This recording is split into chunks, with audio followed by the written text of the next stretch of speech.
Guys, nahabol ako ng serial killer.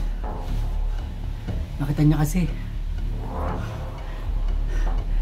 ginawa kong ulam yung lutan. Ngayon, nahabol niya ako guys. Saan ba ako pwede magtago dito? Baksak dito. Damas natin dito. Baka pwede ako dito. Ano yan ito? May password. Ito guys, mahirap. Ay. Ano nalagay natin password dito guys? Oo.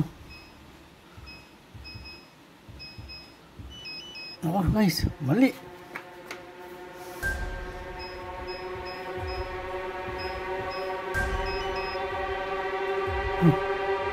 Wala pa rin.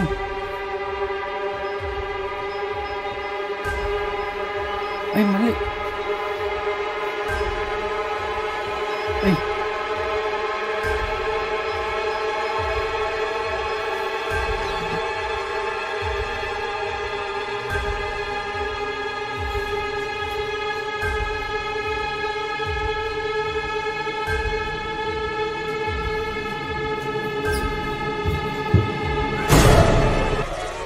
Ay, tulong guys! Tulungan niyo ako guys! Tulungan niyo ako!